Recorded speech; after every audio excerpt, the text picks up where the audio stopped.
새해가 시작되었습니다. 복 많이 받고 누리시길 축복합니다. 오늘 하루는 어떻게 보내셨나요? 2026년 새해가 밝았습니다.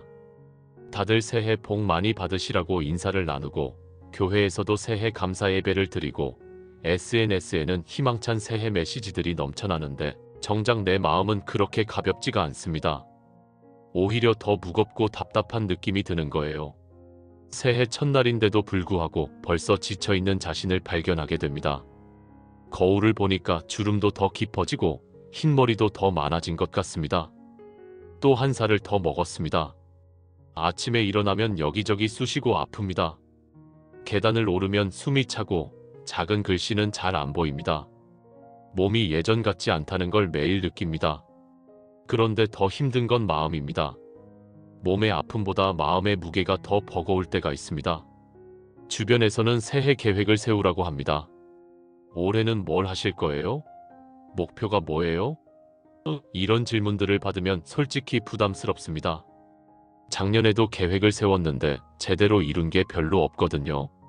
건강 관리하겠다고 했는데 작년보다 건강이 더 안 좋아졌고 신앙생활 열심히 하겠다고 했는데 기도 시간은 오히려 줄어들었습니다. 성경 일독하겠다고 다짐했는데 창세기도 제대로 못 읽고 흐지부지 되었습니다. 그래서 올해는 아예 계획을 세우기가 두렵습니다. 올해는 정말 달라질 수 있을까? 작년처럼 또 힘들게 보내는 건 아닐까? 또 작년처럼 실패하면 어떡하지? 나는 왜 이렇게 의지가 약할까? 이런 생각들이 머릿속을 떠나지 않습니다. 새해 첫날부터 자책하게 되고 마음이 무거워집니다. 뉴스를 켜면 더 불안해집니다. 2026년 새해가 밝았지만 뉴스를 보면 불안한 소식들 뿐입니다.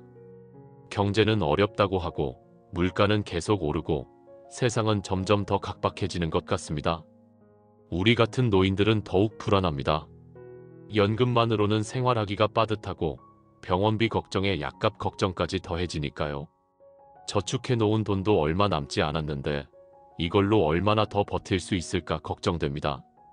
자녀들한테 손 벌리기는 싫고 그렇다고 내가 할 수 있는 일도 많지 않습니다. 이런 상황에서 새해를 맞이하니까 희망보다는 두려움이 앞섭니다. 올해는 더 힘들어지는 건 아닐까? 나는 감당할 수 있을까?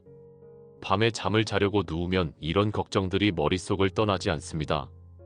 그래서 잠도 제대로 못 자고 아침에 일어나면 이미 피곤한 상태로 하루를 시작하게 됩니다.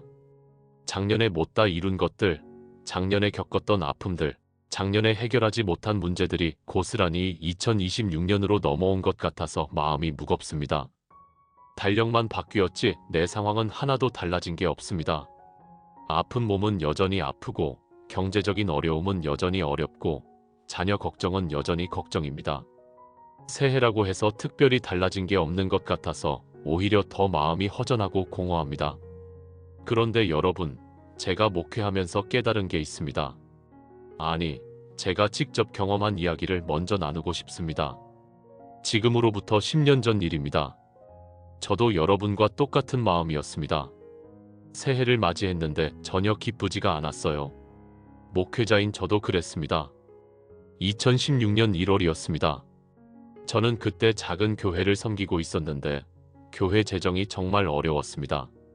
몇 달째 사례비도 제대로 받지 못하고 있었고 집 월세도 밀려 있었습니다. 아내는 아파서 병원에 다녀야 하는데 병원비도 부담스러운 상황이었어요. 큰아이는 대학 등록금 때문에 고민이었고 작은 아이는 학원비를 내야 하는데 그것도 여의치 않았습니다. 새해 첫날 아침에 일어났는데 마음이 너무 무거워서 기도가 나오지 않았습니다. 목회자가 새해 첫날에 기도를 못한다는 게 말이 됩니까? 그런데 정말 기도가 안 나왔어요.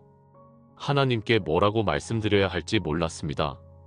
하나님, 새해 복 많이 받게 해주세요라고 기도하기에는 제 현실이 너무 답답했고 하나님, 감사합니다라고 기도하기에는 감사할 일이 도무지 떠오르지 않았습니다. 그날 아침, 저는 무거운 마음으로 책상 앞에 앉았습니다. 성경을 펼쳤는데 시편 23편이 눈에 들어왔습니다.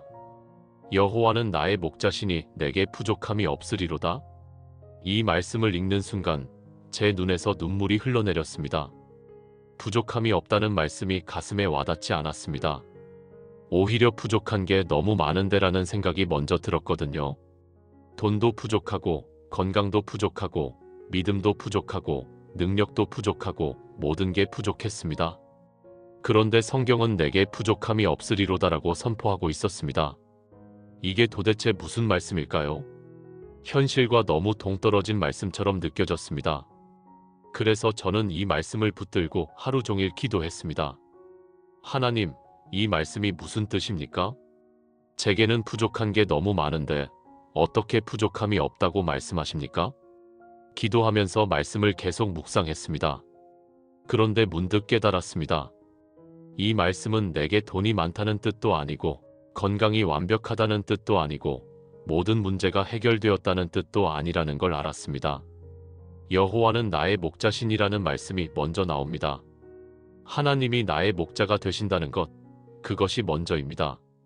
그리고 그 목자가 나와 함께 하시기 때문에 내게 부족함이 없다는 겁니다. 양 한 마리를 생각해 보세요. 양이 목자 없이 혼자 들판에 있으면 어떻게 되겠습니까? 아무리 그 들판에 풀이 많고 물이 많아도 양은 불안합니다. 어디로 가야 할지 모르고 어디에 위험이 있는지 모르고 길을 잃어버릴까봐 두렵습니다. 그런데 목자가 함께 있으면 모든 게 달라집니다. 비록 황량한 들판일지라도, 비록 위험한 골짜기일지라도 목자가 함께하면 양은 평안합니다. 저는 그날 깨달았습니다. 내게 필요한 건 문제의 해결이 아니라 목자의 동행이라는 것을요. 돈이 많아지는 것보다, 건강이 좋아지는 것보다, 모든 문제가 사라지는 것보다 더 중요한 게 있습니다. 바로 하나님이 나의 목자가 되어주신다는 사실, 그분이 나와 함께 걸어가신다는 사실입니다. 그날 이후로 제 기도가 바뀌었습니다. 하나님, 제 문제를 해결해 주세요가 아니라 하나님, 이 문제 속에서 저와 함께 걸어가 주세요로 바뀌었습니다. 하나님, 이 길이 너무 어둡고 무섭습니다. 하지만 주님이 저와 함께 하시니까 갈 수 있습니다. 주님이 저의 목자가 되어주시니까 두렵지 않습니다. 이렇게 기도하기 시작했습니다. 신기한 일이 일어났습니다. 제 상황은 하나도 바뀌지 않았습니다. 여전히 돈은 없었고, 아내는 여전히 아팠고, 교회 재정은 여전히 어려웠습니다. 그런데 제 마음이 바뀌었습니다. 두려움이 평안으로 바뀌었습니다. 불안함이 확신으로 바뀌었습니다. 왜 그럴까요? 목자가 함께 하시기 때문입니다. 그 후로 한 달쯤 지났을까요? 정말 기적 같은 일들이 일어나기 시작했습니다. 한 번도 만난 적 없는 집사님이 교회로 찾아오셔서 헌금을 하시는 겁니다. 목사님, 제가 기도하는 중에 이 교회에 이 돈을 드리라는 감동을 받았습니다. 그 돈으로 밀린 월세를 낼 수 있었습니다. 며칠 후에는 또 다른 성도님이 아내의 병원비를 내주셨습니다. 사모님 아프시다는 얘기 들었습니다. 제가 조금이나마 도와드리고 싶습니다. 그리고 한 달 후에 저는 지금 섬기고 있는 교회로 청빙을 받았습니다. 전혀 예상하지 못한 일이었습니다. 그 교회는 제가 지원한 곳도 아니었고 제가 알던 곳도 아니었습니다. 그런데 누군가가 저를 추천했고 그 교회에서 저를 초청한 겁니다. 지금 생각해보면 그 모든 과정이 하나님의 인도하심이었습니다. 여러분, 제가 왜 이 이야기를 하는지 아십니까? 바로 여러분도 지금 저와 똑같은 상황에 계시기 때문입니다. 2026년 새해를 맞이했는데 마음이 무겁고 앞날이 막막하고 두렵고 불안한 그 마음을 저는 너무나 잘 압니다. 그래서 오늘 여러분과 함께 시편 23편을 붙들고 싶습니다. 이 말씀이 저를 살렸듯이 여러분도 이 말씀으로 2026년 한 해를 살아가시기를 간절히 소망합니다. 제가 아는 권사님 이야기를 하나 더 들려드리겠습니다. 김 권사님이라고 부르겠습니다. 이분은 제가 전에 섬기던 교회의 성도님이셨습니다. 2020년에 남편 집사님을 먼저 천국에 보내셨습니다. 40년을 함께 살았던 동반자를 잃었습니다. 그 충격이 얼마나 컸겠습니까? 장례를 치르고 나서 권사님은 완전히 무너졌습니다. 혼자 남은 집이 너무 넓고 적막했습니다. 밥을 해도 혼자 먹고 TV를 봐도 혼자 보고 잠을 자도 혼자 잡니다. 새벽에 일어나면 옆자리가 비어 있습니다. 아침 식사 준비를 하다가도 그만 습관적으로 두 사람 분량을 하게 됩니다. 그러다가 남편이 안 계시다는 걸 깨닫고는 주저앉아서 우는 날이 많았다고 합니다. 2021년 새해가 되었을 때 권사님은 정말 살고 싶지 않았다고 고백하셨습니다. 목사님, 솔직히 그때는 하루하루가 너무 힘들었어요. 아침에 눈을 뜨면 오늘도 하루를 살아야 하나 하는 생각이 제일 먼저 들었습니다. 교회에 나가는 것도 힘들었어요. 찬송을 부르는데 눈물만 나고 기도를 하려고 해도 말이 안 나왔습니다. 그런데 권사님은 어떻게 그 시간을 견뎠을까요? 바로 시편 23편 때문이었습니다. 남편 집사님이 살아계실 때 제일 좋아하시던 말씀이 시편 23편이었답니다. 그분은 암 투병을 하시면서도 매일 시편 23편을 읽으셨습니다. 여호와는 나의 목자시니 내게 부족함이 없으리로다. 이 말씀을 외우시면서 병원 침대에 누워 계셨습니다. 집사님이 돌아가시기 며칠 전이었습니다. 의식이 희미한 상태였는데 권사님이 귀에 대고 시편 23편을 읽어드렸답니다. 여호와는 나의 목자시니 내게 부족함이 없으리로다. 그가 나를 푸른 초장에 누이시며 쉴만한 물가로 인도하시는도다. 그때 집사님이 희미하게 미소를 지으셨다고 합니다. 그리고 아멘하고 작은 소리로 화답하셨답니다. 그게 집사님이 하신 마지막 말씀이었습니다. 권사님은 남편을 보내고 나서 매일 아침 시편 23편을 읽기 시작했습니다. 남편이 좋아하던 말씀이니까 이 말씀을 읽으면 남편 생각이 나서 위로가 되었답니다. 처음에는 그냥 남편 생각 때문에 읽었는데 읽다 보니까 이 말씀이 권사님 자신에게도 필요한 말씀이라는 걸 깨달았습니다. 여호와는 나의 목자시니. 권사님은 혼자가 아니었습니다. 비록 남편은 떠났지만 하나님은 여전히 권사님과 함께 하셨습니다. 나를 푸른 초장에 누이시며 권사님의 지친 마음을 하나님이 쉬게 하셨습니다. 쉴만한 물가로 인도하시는도다. 권사님을 위로하시고 평안을 주셨습니다. 내 영혼을 소생시키시고 죽고 싶었던 권사님의 마음에 다시 생명이 찾아왔습니다. 권사님은 매일 아침 이 말씀을 읽으면서 하루를 시작했습니다. 그리고 이 말씀을 붙들고 기도했습니다. 하나님, 오늘도 저의 목자가 되어주세요. 제가 혼자 이 하루를 감당할 수 없습니다. 주님이 저를 인도해 주세요. 이렇게 기도하면서 하루하루를 살았습니다. 시간이 지나면서 변화가 일어났습니다. 여전히 외롭고 힘들었지만 그 안에서 평안을 경험하기 시작했습니다. 여전히 남편이 그립고 보고 싶었지만 하나님이 함께 하신다는 확신이 생겼습니다. 2022년 새해가 되었을 때 권사님은 이렇게 기도하셨답니다. 하나님, 작년 한 해 동안 저를 지켜주셔서 감사합니다. 혼자인 줄 알았는데 주님이 함께 하셨습니다. 올해도 주님이 저의 목자가 되어주세요. 그리고 권사님은 교회에서 비슷한 처지의 성도들을 돕기 시작했습니다. 배우자를 먼저 보낸 성도들, 혼자 사시는 어르신들을 찾아가서 위로하고 격려했습니다. 저도 여러분과 똑같았어요. 너무 힘들고 외로웠어요. 그런데 시편 23편 말씀이 저를 살렸습니다. 하나님이 우리의 목자가 되어주세요. 이렇게 간증하면서 성도들을 섬겼습니다. 지금 권사님은 75살이 되셨습니다. 여전히 혼자 사십니다. 여전히 가끔 외롭고 쓸쓸합니다. 그런데 권사님은 행복하다고 말씀하십니다. 목사님, 저는 혼자가 아니에요. 하나님이 저와 함께 하세요. 여호와는 나의 목자시니 내게 부족함이 없습니다. 정말 부족함이 없어요. 이렇게 고백하십니다. 작년 말에 제가 권사님께 전화를 드렸습니다. 권사님, 새해 복 많이 받으세요. 2026년에는 어떤 계획이 있으세요? 권사님이 웃으시면서 대답하셨습니다. 목사님, 저는 계획 같은 거 없어요. 그냥 주님이 인도하시는 대로 살렵니다. 여호와는 나의 목자시니까요. 주님이 알아서 저를 푸른 초장으로 쉴만한 물가로 인도하실 거예요. 저는 그냥 주님만 바라보고 갈 겁니다. 여러분, 이게 바로 시편 23편의 능력입니다. 이 말씀이 한 사람의 인생을 완전히 바꿔놓았습니다. 절망 가운데 있던 사람을 희망으로, 죽음의 그늘에 있던 사람을 생명으로 인도했습니다. 그리고 이 말씀은 지금 이 순간에도 살아 역사합니다. 2026년 새해를 맞이한 여러분에게도 동일하게 역사합니다. 여러분의 계획이 무엇입니까? 여러분의 목표가 무엇입니까? 혹시 작년처럼 또 실패할까봐 두렵지 않으십니까? 혹시 올해도 작년처럼 힘들면 어떡하나 걱정되지 않으십니까? 그런데 오늘 하나님이 여러분께 이렇게 말씀하십니다. 나는 너의 목자다. 내가 너를 인도하겠다. 내가 너와 함께 걷겠다. 너는 계획을 세우지 말고 목표를 정하지 말고 그냥 나를 따라오기만 해라. 우리에게 필요한 건 계획이 아니라 목자입니다. 우리에게 필요한 건 목표가 아니라 인도하심입니다. 우리에게 필요한 건 성공이 아니라 동행입니다. 여호와는 나의 목자시니 바로 이것이 우리가 붙들어야 할 고백입니다. 작년에 이루지 못한 것들 때문에 자책하지 마세요. 올해 이룰 수 있을까 걱정하지 마세요.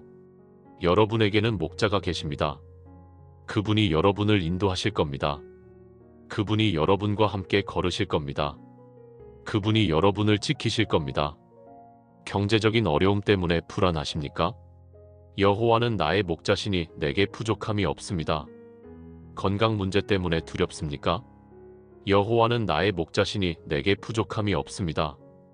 외로움 때문에 힘드십니까? 여호와는 나의 목자시니 내게 부족함이 없습니다. 미래가 불확실해서 막막합니까? 여호와는 나의 목자시니 내게 부족함이 없습니다. 저는 오늘 여러분과 함께 이 말씀을 깊이 묵상하고 싶습니다.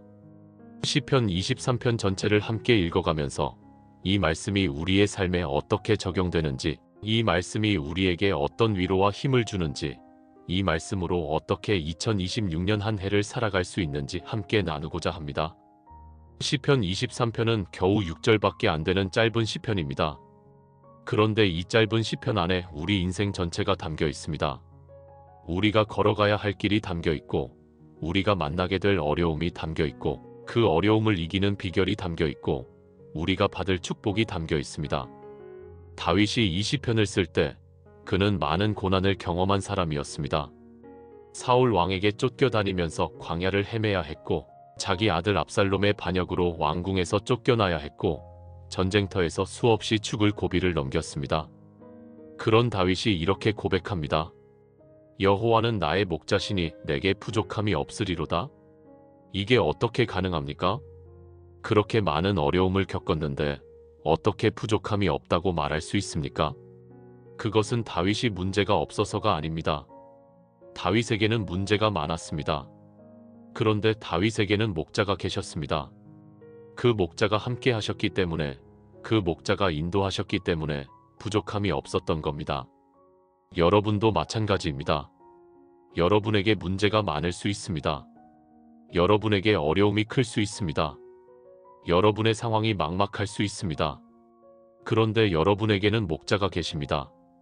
바로 이것이 우리의 희망입니다. 바로 이것이 우리가 2026년을 살아갈 수 있는 이유입니다. 자, 이제 함께 시편 23편을 한 구절 한 구절 살펴보겠습니다.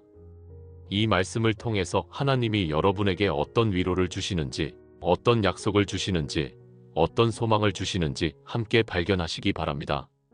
그리고 이 말씀을 붙들고 2026년 한 해를 승리하며 살아가시기를 간절히 소망합니다. 목자 없는 양은 불안합니다. 하지만 목자가 있는 양은 평안합니다. 여러분에게는 목자가 계십니다. 그분의 이름은 여호와이십니다. 그분이 바로 우리 주 예수 그리스도이십니다. 그분이 오늘도, 내일도, 2026년 365일 내내 여러분의 목자가 되어주실 것입니다. 이제 함께 이 놀라운 말씀 속으로 들어가 보겠습니다. 여호와는 나의 목자시니 내게 부족함이 없으리로다. 시편 23편 1절입니다. 이 한 구절, 짧지만 얼마나 강력한 선포입니까? 다윗은 하나님을 무엇이라고 부릅니까? 목자라고 부릅니다. 왜 하필 목자일까요? 왕이라고 할 수도 있고, 전능자라고 할 수도 있고, 창조주라고 할 수도 있는데 왜 목자라고 표현했을까요? 다윗은 어렸을 때 실제로 양을 치던 목자였습니다. 그는 양이 어떤 동물인지 너무나 잘 알았습니다. 양은 스스로 길을 찾지 못합니다. 양은 스스로 먹이를 찾지 못합니다. 양은 스스로 자신을 보호하지 못합니다. 양은 방향 감각도 없고 위험을 감지하는 능력도 부족합니다. 그래서 양에게는 반드시 목자가 필요합니다. 다윗은 자신이 하나님 앞에서 바로 그런 양과 같다는 걸 고백하는 겁니다. 나는 연약합니다. 나는 어리석습니다. 나는 스스로 길을 찾을 수 없습니다. 나는 목자가 필요합니다. 그런데 감사하게도 여호와께서 나의 목자가 되어 주셨습니다. 이것이 다윗의 고백입니다. 여러분, 우리도 마찬가지 아닙니까? 우리도 양과 같습니다. 특히 나이가 들수록 더욱 그렇습니다. 젊었을 때는 내 힘으로, 내 지혜로, 내 능력으로 살 수 있다고 생각했습니다. 그런데 나이가 들면서 깨닫습니다. 나는 연약하구나. 나는 부족하구나. 나 혼자서는 안 되는구나. 몸이 아프기 시작하면서 깨닫습니다. 내가 내 몸도 제대로 돌볼 수 없구나. 경제적으로 어려움을 겪으면서 깨닫습니다. 내가 내 미래도 보장할 수 없구나. 외로움을 경험하면서 깨닫습니다. 내가 나 자신을 위로할 수도 없구나. 이렇게 우리는 자신의 한계를 절실히 느끼게 됩니다. 그런데 바로 이 지점에서 복음이 시작됩니다. 내가 연약하다는 것을 인정할 때, 내가 부족하다는 것을 고백할 때, 비로소 하나님의 목자 되심을 경험할 수 있습니다. 나는 양과 같이 연약하지만 여호와는 나의 목자가 되어 주십니다. 이것이 우리의 고백이 되어야 합니다. 제가 아는 이 집사님 이야기를 들려드리겠습니다. 이 집사님은 평생을 자수성가한 사업가로 사셨습니다. 아무것도 없는 상태에서 시작해서 큰 회사를 일궈냈습니다. 성실하고 근면했고 지혜롭고 능력 있는 분이었습니다. 그분의 입버릇이 있었습니다. 나는 내 힘으로 여기까지 왔다. 자부심이 대단하셨습니다. 교회에도 열심히 나오셨습니다. 헌금도 많이 하시고 봉사도 많이 하셨습니다. 그런데 신앙생활이 좀 형식적이었습니다. 하나님을 믿기는 하는데 실제로 하나님을 의지하지는 않았습니다. 자기 능력으로 사업을 하고 자기 지혜로 결정을 내리고 자기 힘으로 문제를 해결했습니다. 기도는 했지만 형식적인 기도였습니다. 그런데 2018년에 큰 일이 일어났습니다. 사업이 갑자기 어려워지기 시작했습니다. 거래처에서 문제가 생기고 자금 흐름에 어려움이 생기고 직원들 월급도 제때 주지 못하는 상황이 되었습니다. 평생 자기 힘으로 살아온 집사님이 처음으로 무너지는 경험을 하셨습니다. 그때 집사님은 새벽 기도회에 나오기 시작했습니다. 평생 새벽 기도를 한 번도 안 나오시던 분이 매일 새벽 기도에 나왔습니다. 그리고 무릎 꿇고 울면서 기도하셨습니다. 하나님, 제가 교만했습니다. 제가 제 힘으로 산다고 착각했습니다. 이제 알겠습니다. 제가 얼마나 연약한 존재인지. 하나님, 저를 불쌍히 여겨주세요. 저를 도와주세요. 목사님이 집사님을 만나서 위로했습니다. 그리고 시편 23편 말씀을 함께 읽었습니다. 여호와는 나의 목자시니 내게 부족함이 없으리로다. 그때 집사님이 눈물을 흘리면서 이렇게 고백하셨답니다. 목사님, 저는 평생 목자가 필요 없다고 생각하고 살았습니다. 제가 목자인 줄 알았어요. 제가 저를 인도하고 제가 저를 먹이고 제가 저를 지킬 수 있다고 생각했습니다. 그런데 이제 알겠어요. 제가 양이었습니다. 연약하고 어리석은 양이었습니다. 저에게 목자가 필요합니다. 그 후로 집사님의 신앙이 완전히 달라졌습니다. 사업은 여전히 어려웠습니다. 결국 회사는 문을 닫아야 했습니다. 평생 일궈온 것을 다 잃었습니다. 그런데 신기하게도 집사님은 평안해 하셨습니다. 목사님, 저는 지금 행복합니다. 회사는 잃었지만 하나님을 얻었습니다. 재산은 없어졌지만 믿음을 얻었습니다. 이제 저는 압니다. 여호와는 나의 목자시니 내게 부족함이 없다는 것을요. 지금 집사님은 작은 일을 하시면서 겸손하게 살고 계십니다. 예전처럼 큰 돈을 벌지는 못합니다. 예전처럼 화려한 생활을 하지도 못합니다. 그런데 집사님은 이전보다 훨씬 더 행복해 하십니다. 내가 내 인생의 목자였을 때는 항상 불안하고 두려웠어요. 그런데 하나님이 내 인생의 목자가 되어주시니까 평안합니다. 내일 무슨 일이 일어날지 몰라도 두렵지 않습니다. 하나님이 나를 인도하실 테니까요. 여러분, 여러분 인생의 목자는 누구입니까? 혹시 여러분 자신이 목자가 되려고 애쓰고 계시지는 않습니까? 내 힘으로, 내 지혜로, 내 능력으로 내 인생을 이끌어가려고 하지는 않습니까? 그러면 힘듭니다. 그러면 불안합니다. 그러면 두렵습니다. 왜냐하면 우리는 목자가 아니라 양이기 때문입니다. 양은 목자가 필요합니다. 우리에게도 목자가 필요합니다. 그런데 감사하게도 하나님이 우리의 목자가 되어주신다고 약속하셨습니다. 여호와는 나의 목자시니. 이것이 우리가 붙들어야 할 고백입니다. 이것이 2026년 한 해를 살아가는 비결입니다. 내가 나를 인도하려고 하지 마세요. 하나님이 나를 인도하시도록 맡기세요. 내가 나를 먹이려고 애쓰지 마세요. 하나님이 나를 먹이실 것입니다.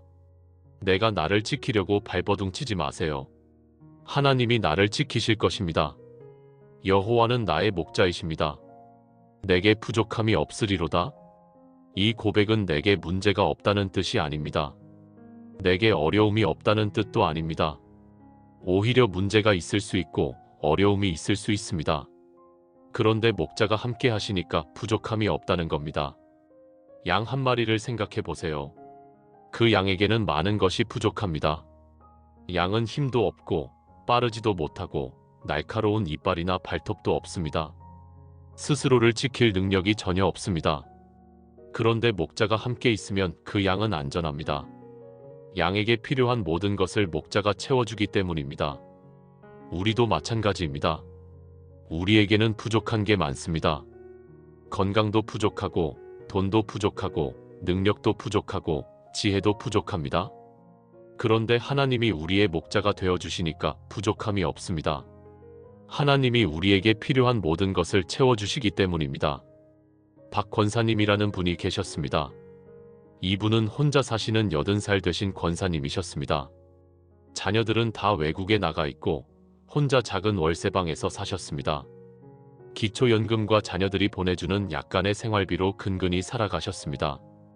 객관적으로 보면 부족한 게 많았습니다. 어느 겨울날이었습니다. 권사님이 집에서 넘어져서 다리를 다치셨습니다. 병원에 가야 하는데 혼자서는 움직일 수가 없었습니다. 자녀들에게 전화하기도 민망하고 어떻게 해야 할지 막막했습니다. 그때 권사님은 기도했습니다. 하나님, 여호와는 나의 목자시니 내게 부족함이 없나이다. 지금 제게 필요한 도움을 보내주세요. 기도하고 얼마 지나지 않아서 초인종이 울렸습니다. 같은 교회 다니시는 김 집사님이 오셨습니다. 권사님, 아침에 기도하는데 권사님 생각이 나서 들렀어요. 혹시 필요한 거 없으세요? 권사님은 울면서 상황을 설명했고 김 집사님이 병원까지 모셔다 드렸습니다. 그 후로도 비슷한 일들이 많이 있었습니다. 필요할 때마다 누군가가 찾아왔습니다. 반찬이 떨어졌을 때 누군가가 반찬을 가져다 주었고 외로울 때 누군가가 전화를 해서 위로해 주었고 병원에 갈 일이 있을 때 누군가가 차를 태워다 주었습니다. 권사님은 항상 이렇게 말씀하셨습니다. 여호와는 나의 목자시니 내게 부족함이 없어요. 제가 가진 건 없지만 필요한 건 다 채워주세요. 제가 혼자 사는 것 같지만 하나님이 항상 누군가를 보내주세요. 저는 정말 부족함이 없습니다. 작년 크리스마스 때 일입니다. 교회에서 어르신들을 위한 성탄 잔치를 열었습니다. 권사님도 오셨습니다. 목사님이 권사님께 물었습니다. 권사님, 올 한 해는 어떠셨어요? 권사님이 웃으시면서 대답하셨습니다. 목사님, 올해도 역시 부족함이 없었습니다. 여호와는 나의 목자시니까요. 여러분, 이게 바로 신앙입니다. 상황을 보고 부족하다고 말하는 게 아니라 목자를 보고 부족함이 없다고 고백하는 것입니다. 내가 가진 것을 보고 판단하는 게 아니라 나와 함께 하시는 하나님을 보고 고백하는 것입니다. 2026년 새해를 맞이하면서 여러분은 무엇이 보입니까? 부족한 것들이 보입니까? 문제들이 보입니까? 어려움들이 보입니까? 그렇다면 시선을 돌리세요. 상황을 보지 말고 목자를 보세요. 문제를 보지 말고 하나님을 보세요. 여호와는 나의 목자이십니다. 그분이 나와 함께 하십니다. 그분이 나를 인도하십니다. 그분이 나를 지키십니다. 그러므로 내게 부족함이 없습니다. 비록 상황은 어렵고 여건은 힘들지만 목자가 함께 하시니 부족함이 없습니다. 이것이 우리가 2026년을 살아가는 비결입니다. 이것이 우리가 매일 고백해야 할 신앙입니다. 아침에 눈을 뜰 때 이렇게 고백하세요. 여호와는 나의 목자시니 내게 부족함이 없으리로다. 어려운 일을 만났을 때 이렇게 고백하세요. 여호와는 나의 목자시니 내게 부족함이 없으리로다. 밤에 잠자리에 들 때 이렇게 고백하세요. 여호와는 나의 목자시니 내게 부족함이 없으리로다. 이 고백이 여러분의 마음에 깊이 새겨지기를 바랍니다. 이 고백이 여러분의 삶을 변화시키기를 바랍니다. 이 고백으로 2026년 한 해를 승리하며 살아가시기를 간절히 소망합니다. 그가 나를 푸른 초장에 누이시며 쉴만한 물가로 인도하시는도다. 시편 23편 2절입니다. 목자가 양을 어디로 인도합니까? 푸른 초장으로 인도합니다. 쉴만한 물가로 인도합니다. 이게 무슨 의미일까요? 양에게 가장 필요한 게 무엇입니까? 풀과 물입니다. 양은 풀을 먹어야 살 수 있고 물을 마셔야 살 수 있습니다. 그런데 양은 스스로 푸른 초장을 찾지 못합니다. 양은 스스로 쉴만한 물가를 찾지 못합니다. 그래서 목자가 인도해야 합니다. 목자가 양을 푸른 초장으로 데려가고 쉴만한 물가로 인도합니다. 우리도 마찬가지입니다. 우리에게도 영적인 양식이 필요합니다. 우리에게도 영적인 물이 필요합니다. 그런데 우리는 스스로 그것을 찾지 못합니다. 세상에서 아무리 찾아 헤매도 진정한 만족을 찾을 수 없습니다. 세상이 주는 것들로는 우리 영혼이 채워지지 않습니다. 그런데 하나님은 우리를 푸른 초장으로 인도하십니다. 하나님의 말씀이 바로 푸른 초장입니다. 하나님의 은혜가 바로 쉴만한 물가입니다. 하나님은 우리를 그곳으로 인도하셔서 우리의 영혼을 먹이시고 마시게 하십니다. 여러분, 2026년 새해를 시작하면서 여러분은 무엇으로 여러분의 마음을 채우시겠습니까? 무엇이 여러분에게 진정한 만족을 줄 수 있겠습니까? 돈입니까? 건강입니까? 자녀의 성공입니까? 다른 사람의 인정입니까? 이런 것들도 필요하고 중요합니다. 그런데 이것들로는 우리 영혼이 채워지지 않습니다. 우리 영혼이 진정으로 원하는 것은 하나님입니다. 우리 영혼이 진정으로 필요한 것은 하나님의 임재입니다. 하나님의 사랑입니다. 하나님의 평안입니다. 이것이 우리의 푸른 초장이고 이것이 우리의 쉴만한 물가입니다. 그가 나를 푸른 초장에 누이시며, 여기서 누이시며라는 표현을 주목해 보세요. 목자가 양을 푸른 초장에 세우는 게 아니라 눕히는 겁니다. 왜 눕힙니까? 쉬게 하려고 그렇습니다. 양이 편안하게 풀을 뜯어먹고 쉴 수 있도록 눕히는 겁니다. 하나님도 우리를 눕히십니다. 우리를 쉬게 하십니다. 우리가 너무 바쁘게 살아갑니다. 쉴 틈도 없이 달려갑니다. 몸도 지치고 마음도 지칩니다. 그때 하나님이 우리를 푸른 초장에 눕히십니다. 내 자녀야, 이제 좀 쉬어라. 너무 열심히 살았다. 이제 좀 쉬면서 회복해라. 여러분, 혹시 지금 너무 지쳐있지는 않습니까? 쉬고 싶은데 쉴 수가 없습니까? 몸은 쉬고 있는데 마음은 쉬지 못합니까? 그렇다면 하나님이 여러분을 푸른 초장에 눕히시도록 허락하세요. 하나님 앞에 나아가세요. 하나님의 품에 안기세요. 쉴만한 물가로 인도하시는도다. 여기서 쉴만한이라는 표현도 중요합니다. 그냥 물가가 아니라 쉴만한 물가입니다. 물이 세차게 흐르는 곳이 아니라 잔잔히 흐르는 곳입니다. 양이 안전하게 물을 마실 수 있는 곳입니다. 하나님이 우리를 인도하시는 곳도 그런 곳입니다. 안전한 곳입니다. 평안한 곳입니다. 우리가 편안하게 쉴 수 있는 곳입니다. 하나님의 임재 가운데가 바로 그런 곳입니다. 하나님의 품이 바로 그런 곳입니다. 제가 아는 최 집사님 이야기를 들려드리겠습니다. 최 집사님은 평생을 일하면서 사셨습니다. 새벽부터 밤늦게까지 일하셨습니다. 가족을 위해서, 자녀를 위해서 열심히 일하셨습니다. 그렇게 40년을 일하고 65세에 은퇴를 하셨습니다. 은퇴하고 나니까 갑자기 허전했습니다. 할 일이 없었습니다. 매일 출근하던 습관 때문에 아침에 일어나면 어디론가 나가고 싶었습니다. 그런데 갈 곳이 없었습니다. 그래서 동네를 배회하고 도서관에 가서 시간을 보내고 공원에 가서 멍하니 앉아 있었습니다. 마음이 공허했습니다. 내가 뭐 하러 사나? 이제 쓸모없는 사람이 되었구나. 이런 생각이 들었습니다. 우울해졌습니다. 아내와도 자주 다투게 되었습니다. 집에만 있으니까 사소한 일로 신경질을 냈습니다. 자녀들도 걱정했습니다.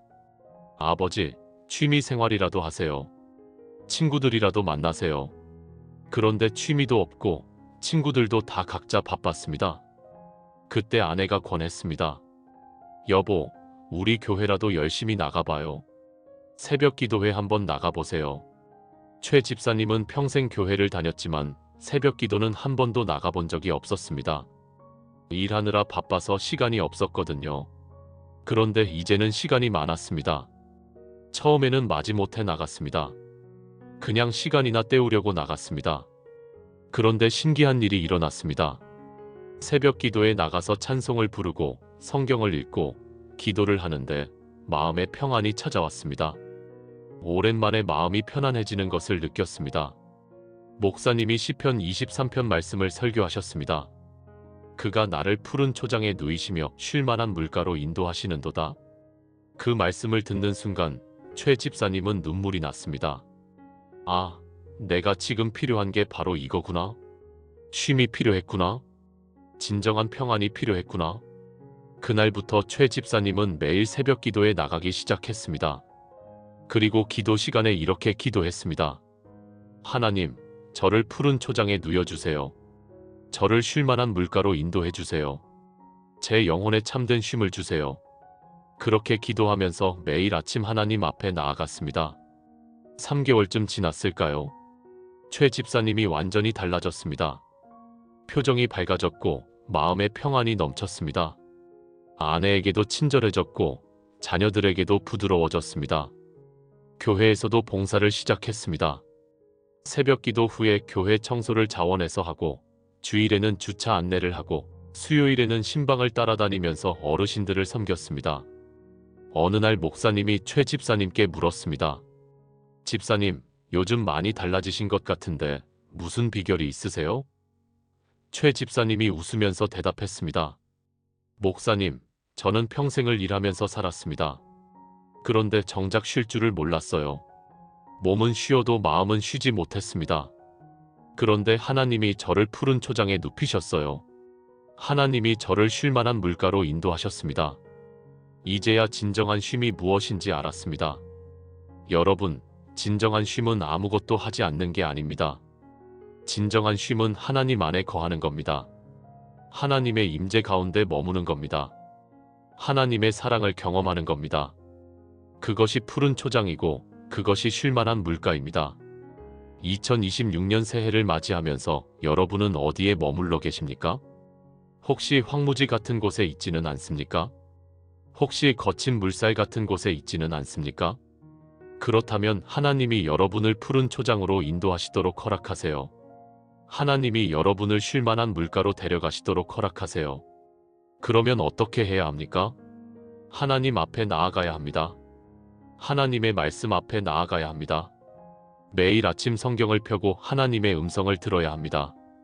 매일 무릎 꿇고 하나님께 기도해야 합니다. 그것이 푸른 초장으로 가는 길이고 그것이 쉴만한 물가로 가는 길입니다. 어떤 분은 이렇게 말씀하실 수도 있습니다.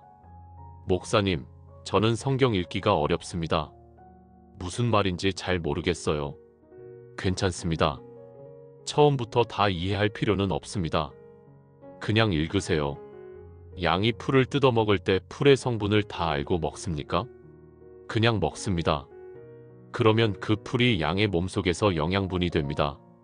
마찬가지로 우리도 하나님의 말씀을 읽을 때 다 이해하지 못해도 괜찮습니다. 그냥 읽으세요. 그러면 그 말씀이 우리 영혼 속에서 역사합니다. 그 말씀이 우리에게 생명을 줍니다. 그 말씀이 우리를 살립니다.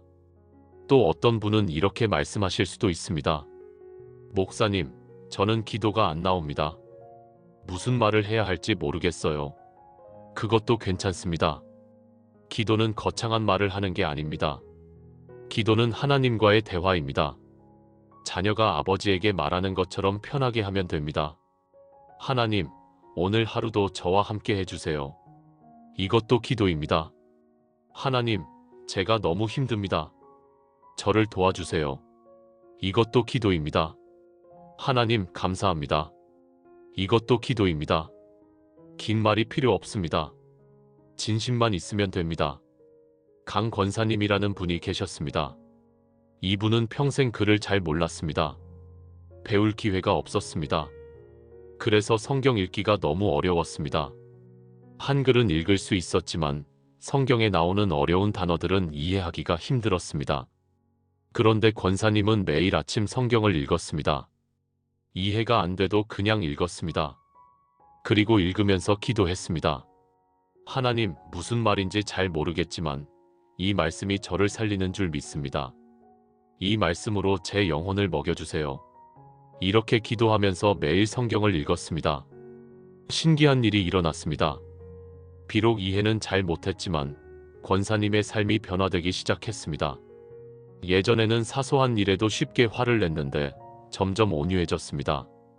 예전에는 남을 쉽게 판단하고 비판했는데 점점 너그러워졌습니다. 예전에는 불평불만이 많았는데 점점 감사가 많아졌습니다. 주변 사람들이 물었습니다. 권사님, 요즘 많이 달라지신 것 같은데 무슨 일 있으세요? 권사님이 웃으면서 대답했습니다. 저는 아무것도 안 했어요. 그냥 매일 아침 성경 읽고 기도했을 뿐이에요. 하나님이 저를 푸른 초장에 누이시고 쉴만한 물가로 인도하셨어요. 여러분, 이게 바로 하나님의 은혜입니다. 우리가 뭔가 대단한 것을 해서가 아닙니다. 우리가 완벽해서가 아닙니다. 그냥 하나님 앞에 나아가기만 하면 됩니다.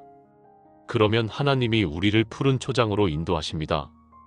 하나님이 우리를 쉴만한 물가로 데려가십니다. 2026년 한 해 동안 이것을 실천하시기 바랍니다. 매일 아침 하나님 앞에 나아가세요. 매일 성경을 읽고 기도하세요. 그러면 하나님이 여러분을 푸른 초장에 누이실 겁니다. 하나님이 여러분을 쉴만한 물가로 인도하실 겁니다. 지금 여러분의 마음이 황폐하고 메말랐습니까? 걱정하지 마세요. 하나님이 여러분을 푸른 초장으로 인도하실 겁니다. 지금 여러분의 영혼이 목마르고 갈급합니까? 염려하지 마세요. 하나님이 여러분을 쉴만한 물가로 데려가실 겁니다. 그곳에서 여러분은 참된 쉼을 경험하게 될 것입니다. 그곳에서 여러분은 참된 평안을 누리게 될 것입니다. 그곳에서 여러분은 참된 만족을 얻게 될 것입니다. 그곳이 바로 하나님의 임재입니다. 그곳이 바로 하나님의 품입니다. 내 영혼을 소생시키시고 자기 이름을 위하여 의의 길로 인도하시는도다. 시편 23편 3절입니다. 이제 다윗은 한 단계 더 나아갑니다. 목자가 양을 푸른 초장과 쉴만한 물가로 인도하는 이유가 무엇입니까? 양의 영혼을 소생시키기 위해서입니다. 소생시킨다는 말은 히브리어로 샤브인데 이 단어는 회복하다, 돌아오게 하다, 새롭게 하다는 뜻입니다. 죽어가던 것을 다시 살리는 겁니다. 지쳐있던 것을 다시 회복시키는 겁니다. 잃어버렸던 것을 다시 찾아오는 겁니다. 여러분, 혹시 지금 영혼이 지쳐있지는 않습니까? 살아있기는 한데 생기가 없습니까? 숨은 쉬고 있는데 생명력이 느껴지지 않습니까? 그렇다면 여러분에게 필요한 것이 바로 소생입니다. 회복입니다. 새로워짐입니다. 세상을 살다 보면 우리 영혼이 지칩니다. 반복되는 일상에 지치고 끝없는 걱정에 지치고 해결되지 않는 문제들에 지칩니다. 그러면 영혼이 메말라갑니다. 기쁨이 사라지고 감사가 사라지고 소망이 사라집니다. 그냥 하루하루를 버티며 살게 됩니다. 그런데 하나님은 우리 영혼을 소생시키십니다. 지친 영혼을 회복시키십니다. 메마른 영혼을 촉촉하게 적십니다. 죽어가던 영혼에 다시 생명을 불어넣으십니다. 어떻게 그렇게 하십니까? 푸른 초장과 쉴만한 물가로 인도하심으로 그렇게 하십니다. 제가 아는 한 목사님 이야기를 들려드리겠습니다. 그분은 30년 넘게 목회를 하신 분입니다. 열심히 사역하셨습니다. 새벽 기도도 빠지지 않고 인도하셨고 신방도 열심히 다니셨고 설교 준비도 최선을 다하셨습니다. 교회도 잘 성장했습니다. 성도들도 많아지고 건물도 크게 지었습니다. 그런데 어느 순간부터 목사님의 영혼이 메말라가기 시작했습니다. 새벽 기도를 인도하면서도 은혜가 없었습니다. 설교를 준비하면서도 감동이 없었습니다. 성경을 읽어도 그냥 글자일 뿐이었습니다. 기도를 해도 하늘이 닫힌 것 같았습니다. 목사님은 계속 목회를 했지만 그것은 그냥 습관이었습니다. 의무였습니다. 해야 하니까 하는 거였습니다. 영혼의 생기가 없었습니다. 기쁨이 없었습니다. 그냥 버티며 사역을 하고 있었습니다. 2019년 어느 날이었습니다. 목사님은 너무 힘들어서 산으로 올라갔습니다. 그리고 하나님께 울며 기도했습니다. 하나님, 저는 목사입니다. 성도들을 돌보는 목자입니다. 그런데 제 영혼이 죽어가고 있습니다. 저에게 생명이 없습니다. 저에게 기쁨이 없습니다. 하나님, 저를 살려주세요. 제 영혼을 회복시켜주세요. 그렇게 울며 기도하는데 시편 23편 3절 말씀이 떠올랐습니다. 내 영혼을 소생시키시고. 목사님은 그 말씀을 붙들고 계속 기도했습니다. 하나님, 제 영혼을 소생시켜주세요. 지친 제 영혼을 회복시켜주세요. 메마른 제 영혼을 적셔주세요. 하나님이 목사님께 말씀하셨습니다. 마음속으로 들리는 음성이었습니다. 너는 사역은 열심히 했지만 나와의 관계는 소홀히 했다. 너는 성도들을 돌보느라 바빴지만 정작 너 자신은 돌보지 않았다. 이제 내게로 돌아오라. 내가 너의 목자가 되어주마. 그날부터 목사님은 변화되기 시작했습니다. 사역을 줄이고 하나님과의 관계에 더 집중했습니다. 매일 아침 2시간씩 기도하고 말씀을 묵상했습니다. 설교 준비도 중요하지만 먼저 자신의 영혼을 하나님 앞에 내려놓았습니다. 3개월쯤 지났을까요? 목사님의 영혼이 다시 살아나기 시작했습니다. 성경을 읽을 때 말씀이 다시 살아서 다가왔습니다. 기도할 때 하나님의 임재를 다시 경험했습니다. 찬송할 때 눈물이 났습니다. 설교를 준비할 때 은혜가 넘쳤습니다. 목사님은 고백했습니다. 하나님이 제 영혼을 소생시키셨습니다. 죽어가던 제 영혼을 다시 살리셨습니다. 이제 저는 압니다. 사역보다 중요한 것이 하나님과의 관계라는 것을, 성과보다 중요한 것이 영혼의 건강이라는 것을, 하나님이 저를 푸른 초장과 쉴만한 물가로 인도하셔서 제 영혼을 회복시키셨습니다. 여러분, 여러분의 영혼은 지금 어떤 상태입니까? 생생히 살아 있습니까? 아니면 지쳐서 죽어가고 있습니까? 만약 지쳐 있다면 오늘 하나님께 나아가세요. 하나님이 여러분의 영혼을 소생시키실 겁니다. 영혼의 소생은 하루아침에 일어나지 않습니다. 시간이 필요합니다. 목사님도 3개월이 걸렸습니다. 어떤 사람은 더 오래 걸릴 수도 있습니다. 그런데 중요한 것은 포기하지 않는 겁니다. 계속 하나님 앞에 나아가는 겁니다. 매일 푸른 초장과 쉴만한 물가로 가는 겁니다. 처음에는 변화가 느껴지지 않을 수도 있습니다. 여전히 메마르고 여전히 지칠 수도 있습니다. 그래도 계속하세요. 매일 성경을 읽으세요. 매일 기도하세요. 매일 하나님 앞에 나아가세요. 그러면 어느 순간 변화가 일어날 겁니다. 어느 날 갑자기 영혼의 생기가 돌아오는 것을 경험하게 될 겁니다. 자기 이름을 위하여 의의 길로 인도하시는도다. 하나님이 우리 영혼을 소생시키시는 이유가 무엇입니까? 우리를 의의 길로 인도하시기 위해서입니다. 영혼이 죽어 있으면 의의 길을 갈 수 없습니다. 영혼이 지쳐 있으면 하나님의 뜻을 따를 수 없습니다. 그래서 하나님은 먼저 우리 영혼을 소생시키십니다. 그리고 나서 우리를 의의 길로 인도하십니다. 의의 길은 하나님의 뜻에 합당한 길입니다. 하나님이 기뻐하시는 길입니다. 올바른 길입니다. 이 길은 때로 힘들 수 있습니다. 이 길은 때로 좁을 수 있습니다. 이 길은 때로 외로울 수 있습니다. 그런데 이 길이 생명의 길입니다. 이 길이 축복의 길입니다. 이 길이 평안의 길입니다. 하나님이 우리를 이 길로 인도하십니다. 우리 혼자 가는 게 아닙니다. 목자가 앞서 가십니다. 목자가 길을 보여주십니다. 우리는 그저 목자를 따라가기만 하면 됩니다. 정 집사님이라는 분이 계셨습니다. 이분은 젊었을 때 사업을 하셨는데 돈을 벌기 위해 불법적인 일도 서슴지 않았습니다. 탈세도 하고 뇌물도 주고 거짓말도 많이 했습니다. 그렇게 해서 큰 돈을 벌었습니다. 큰 집도 사고 좋은 차도 사고 호화롭게 살았습니다. 그런데 50대 중반에 큰 병에 걸렸습니다. 암이었습니다. 수술을 받고 항암 치료를 받았습니다. 그 과정이 너무 고통스러웠습니다. 돈이 많아도 병은 고칠 수 없었습니다. 큰 집이 있어도 평안이 없었습니다. 병원 침대에 누워 있으면서 집사님은 자신의 인생을 돌아봤습니다. 나는 돈을 벌었지만 올바른 방법으로 벌지 않았다. 나는 성공했지만 정직하게 성공하지 않았다. 나는 많은 것을 가졌지만 참된 것은 가지지 못했다. 이렇게 깨달았습니다. 그때 옆 병상에 계시던 분이 집사님에게 성경을 주셨습니다. 집사님, 이거라도 읽으면서 시간 보내세요. 집사님은 처음으로 성경을 펼쳤습니다. 그리고 시편 23편을 읽었습니다. 내 영혼을 소생시키시고 자기 이름을 위하여 의의 길로 인도하시는도다. 그 말씀을 읽는 순간 집사님은 눈물이 났습니다. 내 영혼이 죽어 있었구나. 내가 의의 길을 가지 않았구나. 이렇게 깨달았습니다. 그리고 그날부터 집사님은 하나님께 기도하기 시작했습니다. 하나님, 제가 죄인입니다. 제가 잘못 살았습니다. 저를 용서해 주세요. 제 영혼을 소생시켜 주세요. 저를 의의 길로 인도해 주세요. 하나님은 집사님의 기도를 들으셨습니다.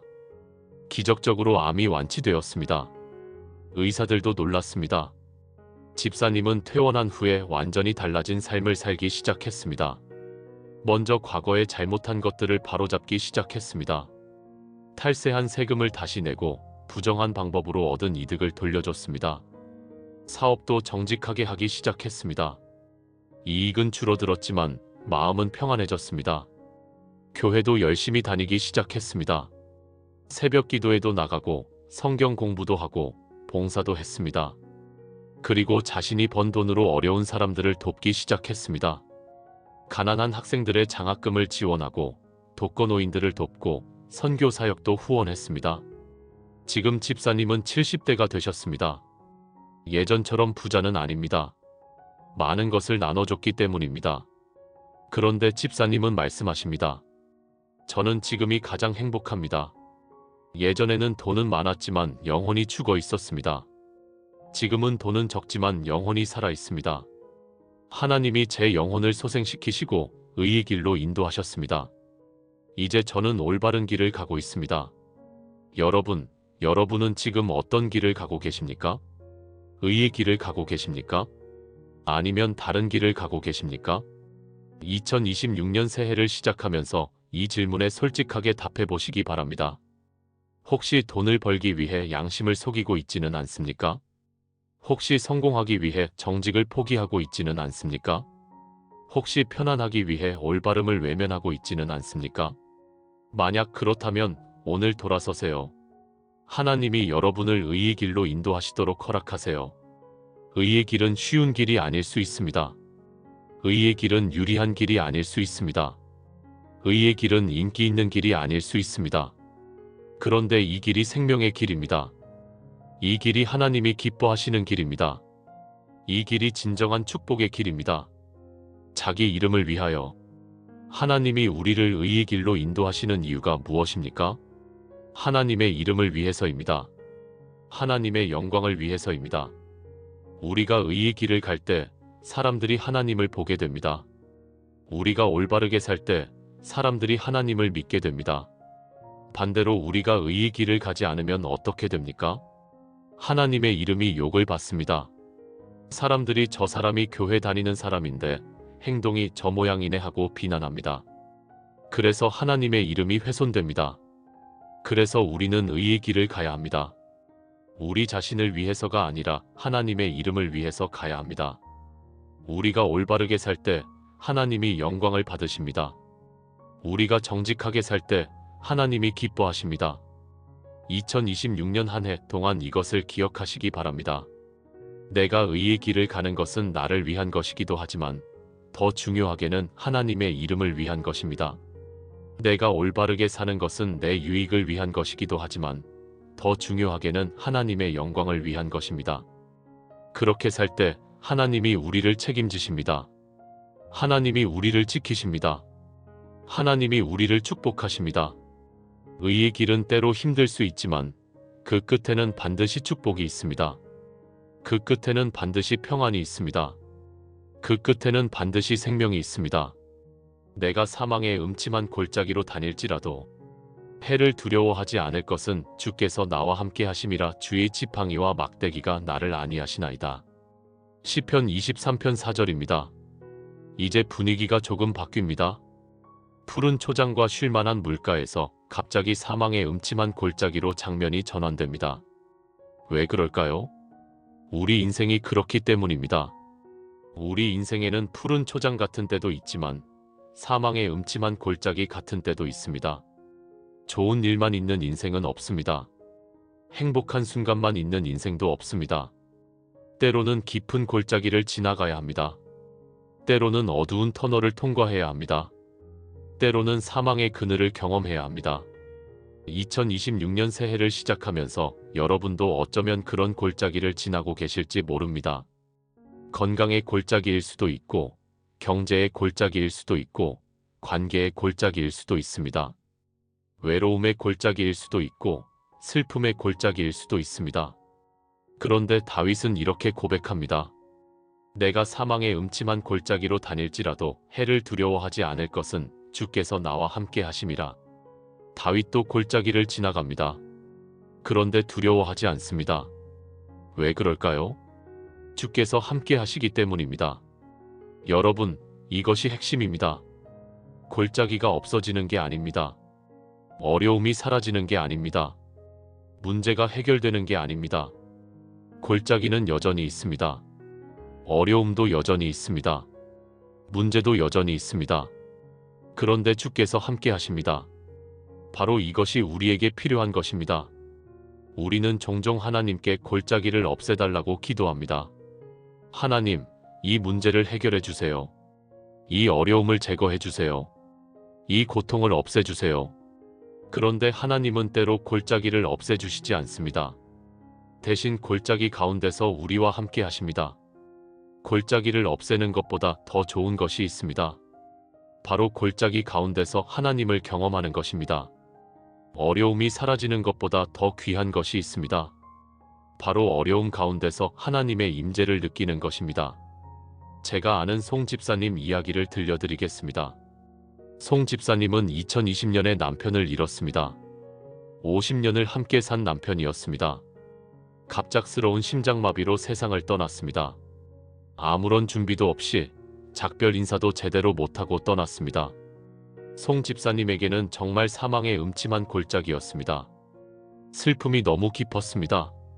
아침에 눈을 뜨면 옆자리가 비어있고 저녁에 집에 돌아와도 아무도 없고 밤에 잠자리에 들어도 혼자였습니다. 50년 동안 함께했던 사람이 갑자기 사라졌습니다. 집사님은 울고 또 울었습니다. 밥맛도 없고 잠도 안 왔습니다. 사는 게 무의미하게 느껴졌습니다. 나도 빨리 죽었으면 좋겠다는 생각까지 했습니다. 정말 깊은 골짜기였습니다.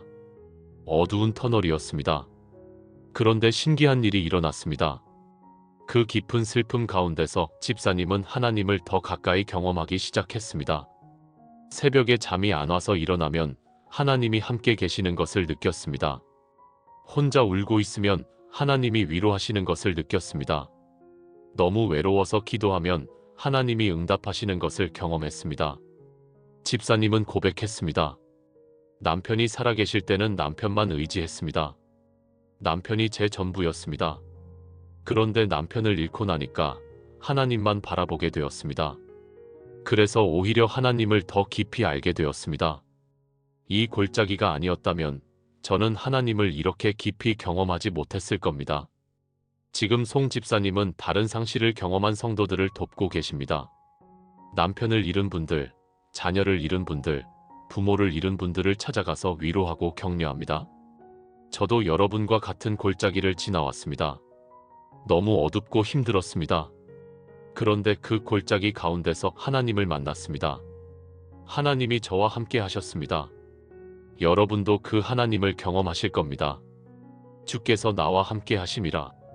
이 한마디가 모든 것을 바꿉니다. 골짜기는 여전히 골짜기입니다.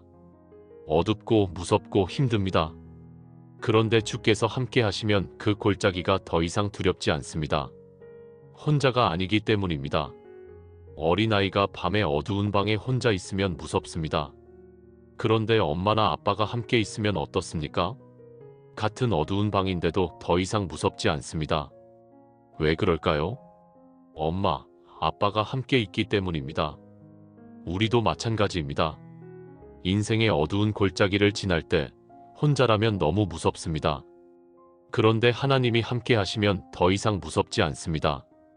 골짜기는 여전히 어둡지만 하나님이 함께 하시기 때문에 두려워하지 않습니다. 주의 지팡이와 막대기가 나를 안위하시나이다. 지팡이와 막대기는 목자의 도구입니다. 목자는 지팡이로 양을 인도합니다. 막대기로 양을 보호합니다. 위험한 짐승이 나타나면 막대기로 쫓아버립니다. 양이 길을 잃으면 지팡이로 올바른 길을 가리킵니다. 하나님도 그렇게 우리를 인도하시고 보호하십니다. 우리가 골짜기를 지날 때 하나님의 지팡이가 우리를 인도합니다. 우리가 위험에 처할 때 하나님의 막대기가 우리를 보호합니다. 그래서 우리는 안위를 받습니다. 평안을 얻습니다. 안위라는 말은 위로를 받는다는 뜻입니다. 골짜기 가운데서 우리는 하나님의 위로를 경험합니다. 어려움 가운데서 우리는 하나님의 평안을 누립니다. 이것이 신앙입니다. 이것이 하나님을 믿는 사람의 특권입니다. 김 권사님이라는 분이 계셨습니다. 이분은 70대 초반에 치매 진단을 받으셨습니다. 처음에는 가벼운 건망증 정도였는데 점점 심해졌습니다. 자녀들 이름을 까먹고 집 주소를 잊어버리고 방금 한 일도 기억하지 못했습니다. 권사님에게는 정말 사망의 음침한 골짜기였습니다. 자신이 자신을 잃어가는 느낌이었습니다. 기억이 사라지고 정신이 흐려지고 점점 다른 사람이 되어가는 것 같았습니다. 너무 두려웠습니다. 내가 완전히 나를 잃어버리면 어떡하지? 가족들도 알아보지 못하게 되면 어떡하지? 그런데 신기한 것은 다른 기억들은 다 사라져도 신앙의 기억은 남아 있었습니다. 자녀들 이름은 까먹어도 찬송은 불렀습니다. 집 주소는 잊어버려도 주기도문은 외웠습니다. 어제 먹은 음식은 기억 못해도 시편 23편은 암송했습니다. 특히 시편 23편 4절을 자주 암송하셨습니다. 내가 사망의 음침한 골짜기로 다닐지라도 해를 두려워하지 않을 것은 주께서 나와 함께 하심이라. 권사님은 이 말씀을 하루에도 수십 번씩 반복하셨습니다. 자녀들이 물었습니다. 어머니, 왜 그 말씀만 계속하세요? 권사님이 대답하셨습니다. 내가 지금 음침한 골짜기를 지나고 있잖니? 기억이 사라지고 정신이 흐려지고 나 자신을 잃어가고 있어. 그런데 주께서 나와 함께 하시니까 두렵지 않아. 이 말씀이 나를 위로해줘. 지금 권사님은 요양원에 계십니다. 치매가 많이 진행되어서 대부분의 것을 기억하지 못하십니다. 그런데 신기하게도 찬송과 기도는 여전히 하십니다. 주일이면 교회에서 예배를 드리는데 권사님도 참석하십니다. 다른 건 기억 못해도 찬송을 부르실 때는 눈물을 흘리십니다. 권사님의 자녀들은 고백합니다.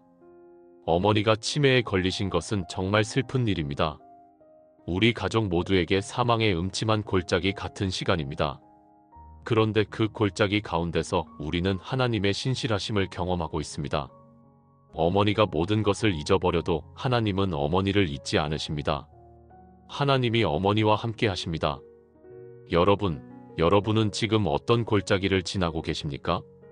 질병의 골짜기입니까? 경제적 어려움의 골짜기입니까? 외로움의 골짜기입니까? 슬픔의 골짜기입니까? 어떤 골짜기이든 주께서 여러분과 함께 하십니다. 골짜기가 사라지기를 기다리지 마세요. 골짜기 가운데서 하나님을 경험하세요. 어려움이 없어지기를 바라지 마세요. 어려움 가운데서 하나님의 임재를 느끼세요. 문제가 해결되기만을 소망하지 마세요. 문제 가운데서 하나님의 인도하심을 따르세요. 그러면 여러분은 발견하게 될 것입니다. 골짜기가 더 이상 두렵지 않다는 것을, 어려움이 더 이상 무섭지 않다는 것을. 왜 그럴까요? 주께서 함께 하시기 때문입니다.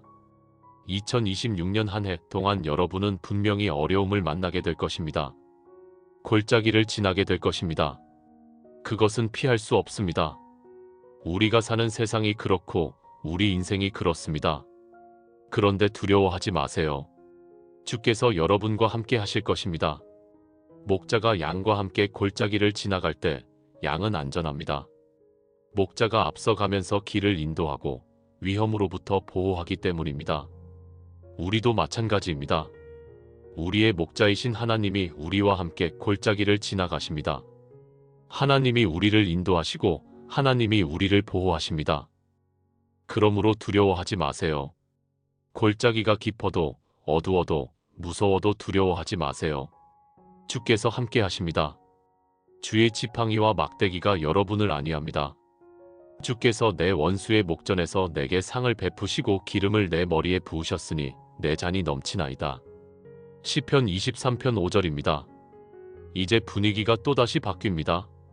사망의 음침한 골짜기에서 갑자기 잔치 자리로 장면이 전환됩니다. 상이 차려지고 기름이 부어지고 잔이 넘칩니다. 이게 무슨 의미일까요? 이것은 하나님의 역전의 은혜를 말합니다. 골짜기가 끝이 아닙니다. 어려움이 마지막이 아닙니다. 하나님은 골짜기를 지나온 우리에게 축복의 자리를 마련하십니다. 고난 끝에 영광을 주십니다. 눈물 끝에 기쁨을 주십니다. 내 원수의 목전에서 내게 상을 베푸시고. 여기서 원수는 누구일까요? 우리를 괴롭히는 사람일 수도 있고, 우리를 힘들게 하는 상황일 수도 있고, 우리를 공격하는 사탄일 수도 있습니다. 어떤 것이든 하나님은 그 원수들이 보는 앞에서 우리에게 상을 베푸십니다. 이것은 단순한 축복이 아닙니다. 이것은 공개적인 승리입니다. 하나님이 우리를 변호하시고, 하나님이 우리를 높이시고, 하나님이 우리에게 영광을 주시는 겁니다. 그것도 원수들이 보는 앞에서 그렇게 하십니다. 조 집사님이라는 분이 계셨습니다.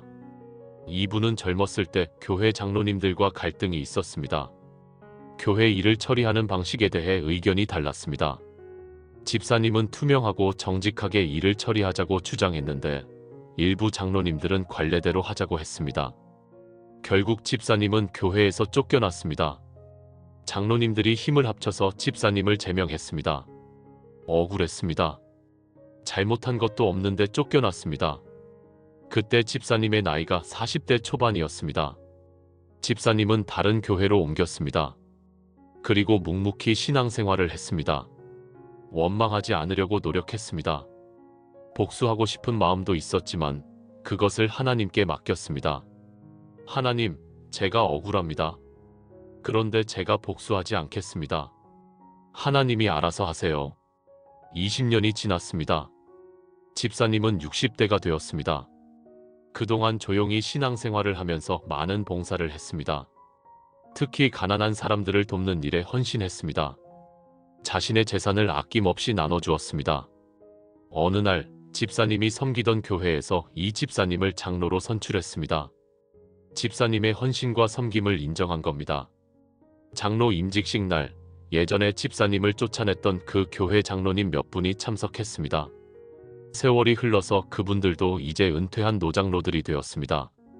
그들은 임직식을 보면서 부끄러워했습니다. 자신들이 20년 전에 쫓아냈던 사람이 이제 장로가 되어 임직을 받고 있었습니다. 하나님이 그를 높이신 겁니다. 그것도 자신들이 보는 앞에서 그렇게 하신 겁니다. 임직식이 끝나고 그들이 집사님에게 다가왔습니다. 집사님, 아니 장로님, 20년 전 일을 용서해 주세요. 우리가 잘못했습니다. 집사님은 눈물을 흘리면서 그들을 껴안았습니다. 괜찮습니다. 저는 이미 다 용서했습니다. 하나님이 그 일을 통해서 저를 훈련시키셨습니다. 집사님은 나중에 고백했습니다. 하나님이 내 원수의 목전에서 내게 상을 베푸셨습니다. 저를 쫓아냈던 사람들이 보는 앞에서 저를 장로로 세우셨습니다. 이것은 제 능력으로 된 게 아닙니다. 하나님이 하신 일입니다.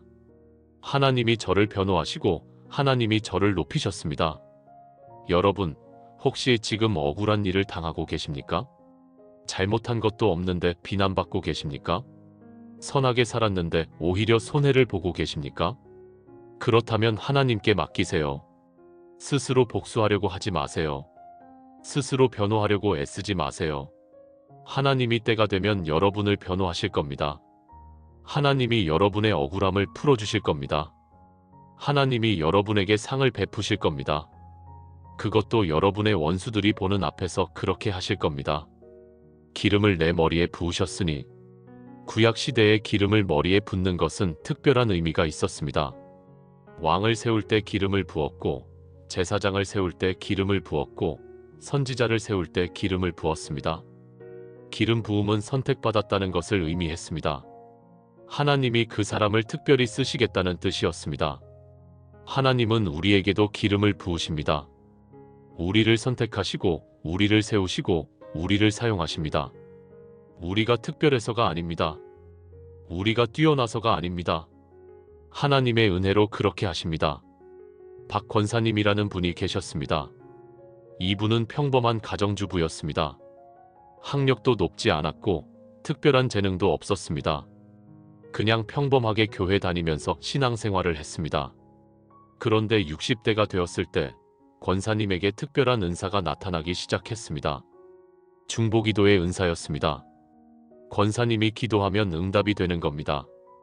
병든 사람을 위해 기도하면 병이 나았고 문제 있는 가정을 위해 기도하면 문제가 해결되었습니다. 소문이 퍼지기 시작했습니다. 사람들이 권사님을 찾아와서 기도를 부탁했습니다. 권사님은 거절하지 않고 모든 사람을 위해 기도해 주었습니다. 새벽 기도 시간에도 심지어 밤에 집에서도 기도했습니다. 목사님이 권사님께 물었습니다. 권사님, 어떻게 이렇게 기도의 능력이 있으세요? 권사님이 대답했습니다. 목사님, 저는 특별한 사람이 아닙니다. 그냥 평범한 사람입니다. 그런데 하나님이 저에게 기름을 부으셨습니다. 하나님이 저를 선택하셔서 이 일에 쓰고 계십니다. 이것은 제 능력이 아니라 하나님의 은혜입니다. 지금 권사님은 80대가 되셨지만 여전히 기도 사역을 하고 계십니다. 몸은 약해졌지만 기도의 열정은 여전합니다. 새벽마다 교회에 나가서 성도들을 위해 기도합니다. 권사님은 말씀하십니다. 하나님이 이 늙은 종을 아직도 쓰십니다. 기름 부으심이 아직도 제게 있습니다. 제가 이 땅에 있는 동안 계속 기도하겠습니다. 여러분, 하나님은 여러분에게도 기름을 부으셨습니다.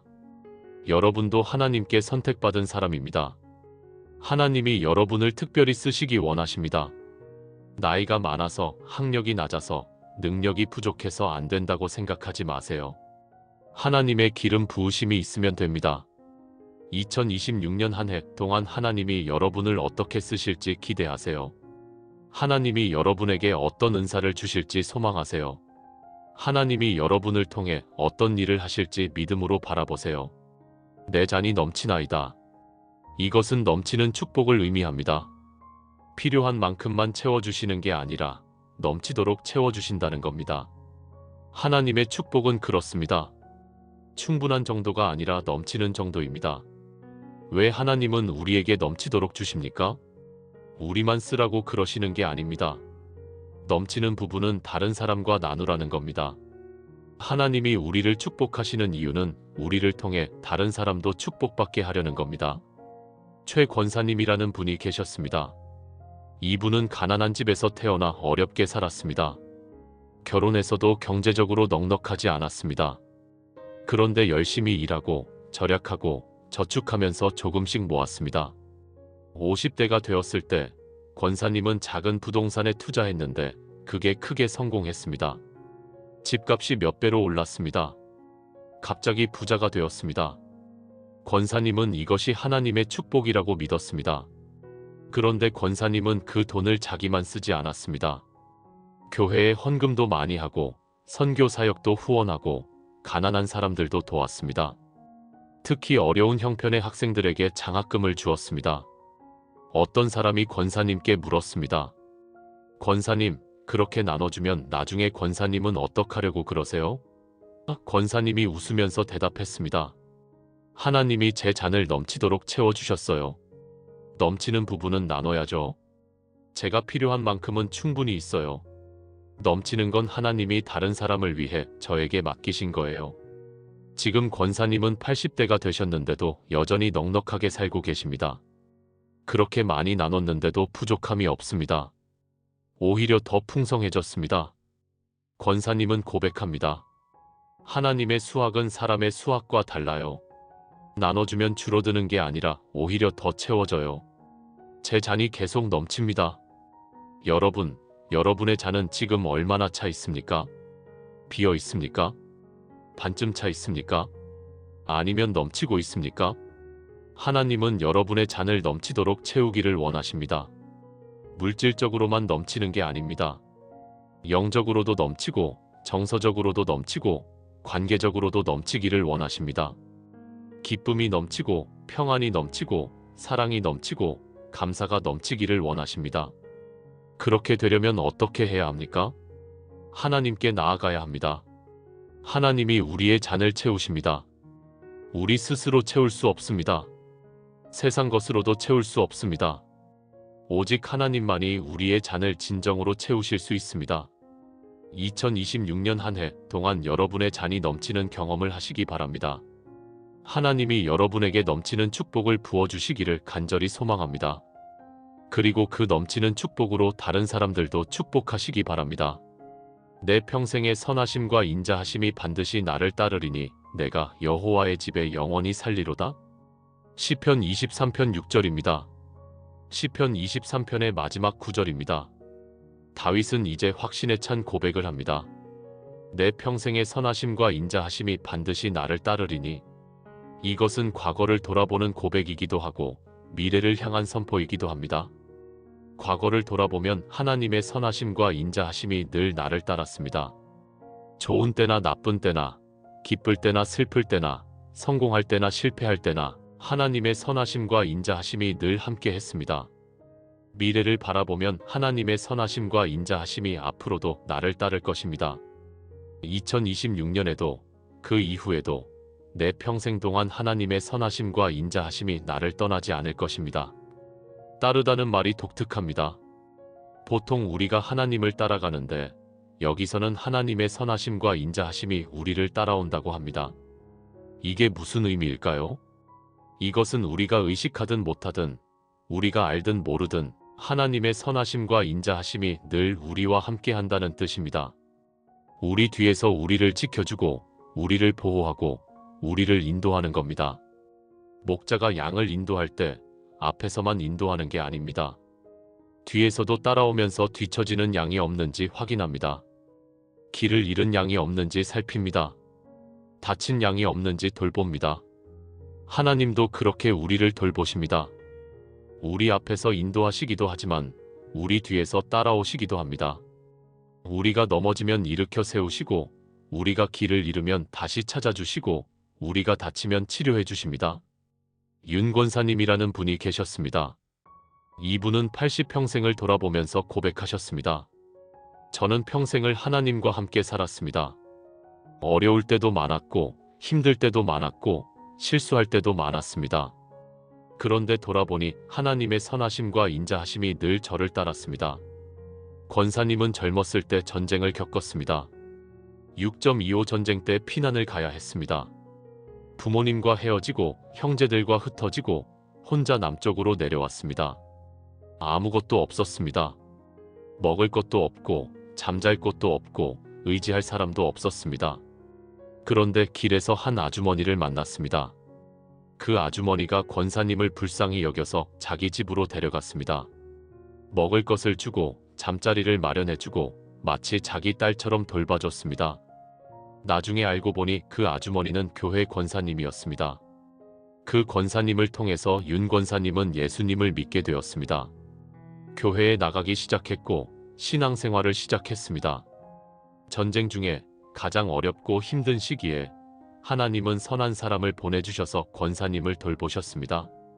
전쟁이 끝나고 권사님은 결혼을 했습니다. 남편은 착한 사람이었지만 가난했습니다.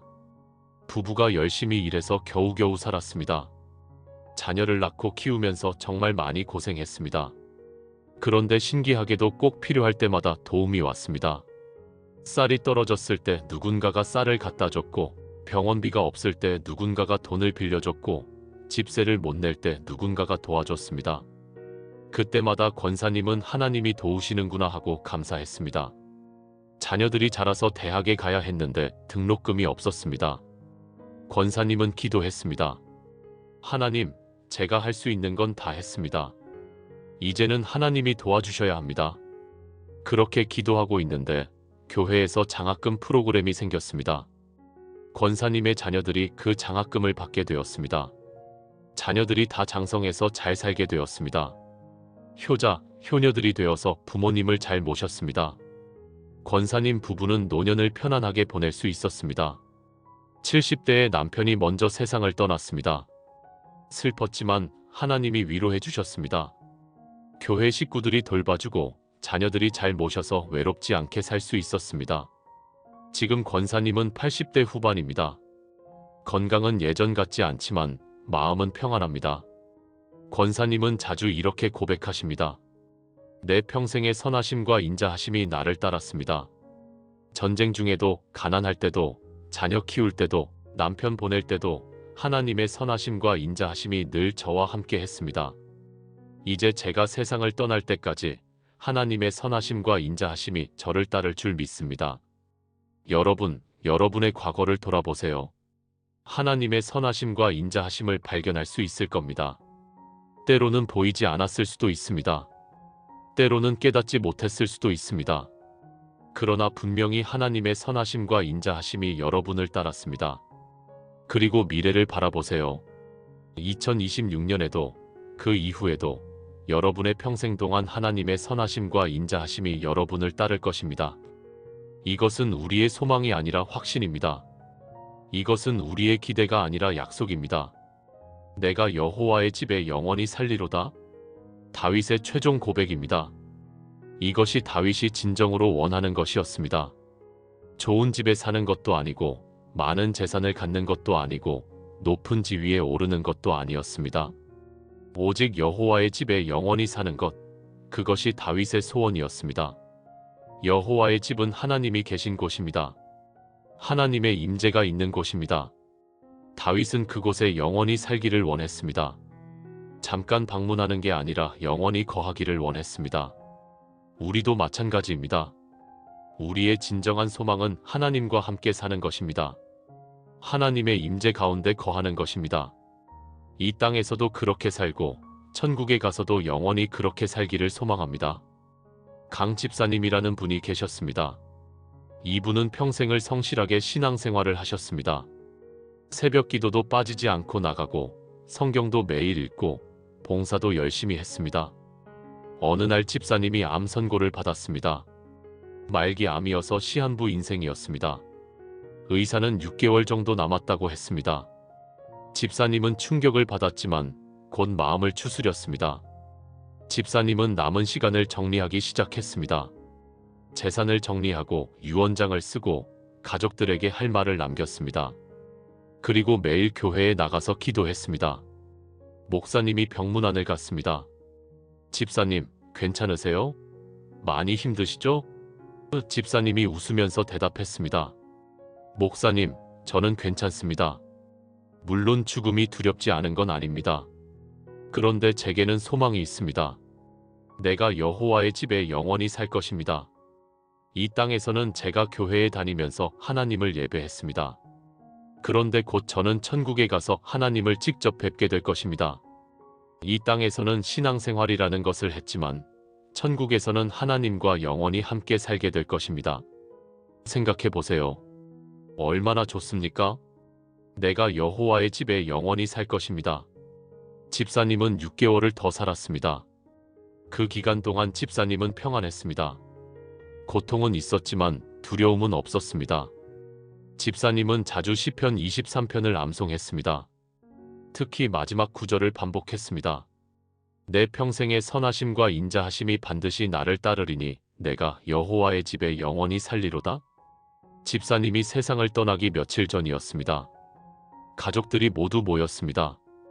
집사님은 가족들에게 마지막 말을 남겼습니다. 여러분, 슬퍼하지 마세요. 저는 이제 집으로 갑니다. 여호와의 집으로 갑니다. 그곳에서 영원히 살 것입니다. 여러분도 예수님 잘 믿고 나중에 천국에서 만납시다. 그리고 며칠 후 집사님은 평안히 눈을 감았습니다. 장례식 때 많은 사람이 왔습니다. 모두들 집사님을 기억하며 눈물을 흘렸습니다. 그런데 그 눈물은 슬픔의 눈물만이 아니었습니다. 소망의 눈물이기도 했습니다. 목사님이 설교했습니다. 강 집사님은 이제 여호와의 집에 영원히 살고 계십니다. 이 땅에서 집사님은 충성된 종이었습니다. 이제 하늘에서 집사님은 하나님의 자녀로 영원히 살 것입니다. 집사님의 소원이 이루어졌습니다. 여러분, 여러분의 소원은 무엇입니까? 무엇을 가장 원하십니까? 건강입니까? 돈입니까? 성공입니까? 이런 것들도 필요하고 좋습니다. 그런데 가장 중요한 것은 하나님과 함께 사는 것입니다. 이 땅에서도 하나님과 함께 살고 천국에 가서도 하나님과 영원히 함께 사는 것, 이것이 우리의 진정한 소망이 되어야 합니다. 다른 모든 것은 다 지나갑니다. 건강도, 돈도, 명예도, 권력도 다 지나갑니다. 그런데 하나님과의 관계는 영원합니다. 2026년 한 해 동안, 그리고 여러분의 평생 동안 이것을 기억하시기 바랍니다. 내 평생의 선하심과 인자하심이 나를 따를 것입니다. 그리고 나는 여호와의 집에 영원히 살 것입니다. 지금까지 우리는 시편 23편 전체를 함께 살펴봤습니다. 이제 이 말씀을 우리의 삶에 어떻게 적용할 수 있을지 구체적으로 생각해 보겠습니다. 2026년 한 해를 시작하면서 우리에게는 계획도 필요하고 목표도 필요합니다. 그런데 그것보다 더 중요한 것이 있습니다. 바로 목자이신 하나님과 동행하는 것입니다. 아무리 좋은 계획을 세워도 하나님과 함께하지 않으면 의미가 없습니다. 아무리 높은 목표를 세워도 하나님의 인도하심이 없으면 헛된 것입니다. 그래서 저는 여러분께 3가지 실천 루틴을 제안하고 싶습니다. 이것은 거창한 것이 아닙니다. 아주 단순하고 실천 가능한 것들입니다. 그런데 이것을 매일 실천하면 여러분의 2026년이 완전히 달라질 것입니다. 첫째, 매일 아침 시편 23편을 읽으세요. 아침에 일어나서 제일 먼저 시편 23편을 읽는 겁니다. 큰 소리로 읽어도 좋고 작은 소리로 읽어도 좋습니다. 중요한 것은 매일 읽는 겁니다. 왜 아침에 읽느냐고요? 아침은 하루의 시작이기 때문입니다. 아침에 무엇을 생각하느냐가 그날 하루를 결정합니다. 아침에 걱정으로 시작하면 하루 종일 걱정하게 됩니다. 아침에 불평으로 시작하면 하루 종일 불평하게 됩니다. 그런데 아침에 시편 23편을 읽으면 어떻게 됩니까? 여호와는 나의 목자시니 내게 부족함이 없으리로다. 이 고백으로 하루를 시작하는 겁니다. 그러면 그날 하루가 달라집니다. 무슨 일이 일어나도 여호와는 나의 목자시니 이 확신으로 대처할 수 있습니다. 저는 여러분께 365일 동안 매일 아침 시편 23편을 읽으시기를 권합니다. 1월 1일부터 12월 31일까지 하루도 빠짐없이 읽으세요. 처음에는 습관을 만드는 게 어려울 수 있습니다. 그러나 한 달만 계속하면 습관이 됩니다. 그리고 1년 동안 계속하면 여러분의 삶이 변화될 것입니다. 둘째, 하루에 3번 감사 기도를 하세요. 아침, 점심, 저녁으로 하루에 3번 감사할 일 3가지씩 찾아서 기도하는 겁니다. 총 9가지를 감사하는 겁니다. 처음에는 감사할 일을 찾기가 어려울 수 있습니다. 그런데 계속하다 보면 감사할 일이 많다는 것을 발견하게 됩니다. 큰 일만 감사하는 게 아닙니다. 작은 일도 감사하는 겁니다. 오늘 아침에 무사히 일어난 것 감사합니다. 밥을 먹을 수 있어서 감사합니다. 날씨가 좋아서 감사합니다. 이렇게 작은 것부터 시작하세요. 그리고 점점 감사의 제목을 넓혀가세요. 왜 감사 기도를 하느냐고요? 감사는 우리의 시선을 바꿔줍니다. 우리는 보통 없는 것, 부족한 것, 문제되는 것을 봅니다. 그런데 감사 기도를 하면 있는 것, 충분한 것, 감사할 것을 보게 됩니다. 시편 23편은 감사의 시편입니다.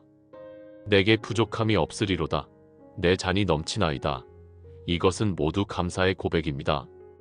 우리도 이런 감사의 고백으로 살아야 합니다. 셋째, 매일 저녁 하루를 돌아보는 시간을 가지세요. 잠자리에 들기 전에 10분 정도 오늘 하루를 하나님 앞에서 돌아보는 겁니다. 오늘 하나님이 나를 어떻게 인도하셨는가? 오늘 나는 하나님의 뜻대로 살았는가? 오늘 내가 잘한 일은 무엇인가? 오늘 내가 잘못한 일은 무엇인가? 이렇게 하루를 점검하는 겁니다. 잘한 일이 있으면 하나님께 감사하세요. 잘못한 일이 있으면 하나님께 회개하세요. 그리고 내일은 더 나은 하루를 살겠다고 다짐하세요. 이렇게 하루하루를 점검하면서 살면 우리는 점점 더 의식적으로 하나님과 동행하는 삶을 살게 됩니다. 그냥 습관적으로 사는 게 아니라 하나님을 생각하며 사는 겁니다. 시편 23편 3절에 자기 이름을 위하여 의의 길로 인도하시는도다라고 했습니다. 하나님은 우리를 의의 길로 인도하십니다. 그런데 우리가 그 인도하심을 따라가야 합니다. 매일 저녁 하루를 돌아보는 것은 내가 하나님의 인도하심을 잘 따랐는지 점검하는 시간입니다. 이 세 가지 실천 루틴을 2026년 한 해 동안 계속하세요. 매일 아침 시편 23편 읽기, 하루 3번 감사 기도, 매일 저녁 하루 돌아보기. 이것만 잘해도 여러분의 한 해가 완전히 달라질 것입니다. 이제 구체적인 상황별로 시편 23편을 어떻게 적용할 수 있는지 살펴보겠습니다. 건강이 안 좋을 때 여호와는 나의 목자시니 내게 부족함이 없으리로다. 건강이 부족해도 하나님이 나의 목자시면 부족함이 없습니다. 하나님이 나를 지키시고 하나님이 나를 회복시키실 것입니다. 내 영혼을 소생시키시고 이 말씀을 붙드세요. 경제적으로 어려울 때 주께서 내 원수의 목전에서 내게 상을 베푸시고 지금은 어려워도 하나님이 때가 되면 상을 베푸실 것입니다. 내 잔이 넘치나이다. 지금은 잔이 비어있는 것 같아도 하나님이 채워주실 것입니다. 외로울 때 주께서 나와 함께 하심이라 혼자인 것 같아도 하나님이 함께 하십니다. 사망의 음침한 골짜기로 다닐지라도 해를 두려워하지 않을 것은 주께서 나와 함께 하심이라. 외로움의 골짜기를 지날 때도 하나님이 함께 하십니다. 관계에 문제가 있을 때 주의 지팡이와 막대기가 나를 안위하시나이다. 하나님이 위로해 주십니다. 사람이 위로해 주지 못해도 하나님이 위로해 주십니다. 하나님께 나아가서 위로를 구하세요. 미래가 불안할 때 내 평생의 선하심과 인자하심이 반드시 나를 따르리니 미래가 어떻게 될지 몰라도 하나님의 선하심과 인자하심이 나를 따를 것입니다. 이것을 확신하세요. 죽음이 두려울 때 내가 여호와의 집에 영원히 살리로다. 죽음은 끝이 아닙니다. 죽음은 여호와의 집으로 가는 것입니다. 영원히 하나님과 함께 사는 것입니다. 이것이 우리의 소망입니다. 여러분, 2026년 한 해 동안 어떤 일을 만나시든지 시편 23편을 붙드시기 바랍니다. 이 말씀이 여러분의 힘이 될 것입니다. 이 말씀이 여러분의 위로가 될 것입니다. 이 말씀이 여러분의 소망이 될 것입니다. 사랑하는 여러분, 이제 우리 함께 기도하겠습니다. 2026년 한 해를 시작하면서 시편 23편의 말씀을 붙들고 하나님께 나아가겠습니다. 하나님 아버지, 감사합니다. 2026년 새해를 맞이하게 하시고 오늘 이 귀한 말씀으로 우리를 만나주셔서 감사합니다. 시편 23편의 말씀을 통해서 우리에게 소망을 주시고 위로를 주시고 확신을 주셔서 감사합니다. 하나님, 우리의 목자가 되어주셔서 감사합니다. 연약하고 어리석은 우리를 버리지 않으시고 우리의 목자가 되어 인도해 주시고 지켜주시고 먹여주시는 하나님, 감사합니다. 하나님, 2026년 한 해 동안 우리를 푸른 초장으로 인도해 주세요. 우리의 지친 영혼을 쉬게 하시고 회복시켜 주세요. 쉴만한 물가로 인도하셔서 우리의 목마른 영혼을 적셔 주세요. 하나님, 우리 영혼을 소생시켜 주세요. 죽어가는 영혼을 다시 살려주시고 메마른 영혼을 촉촉하게 적셔주시고 지친 영혼에 새 힘을 주세요. 그리고 우리를 의의 길로 인도해 주세요.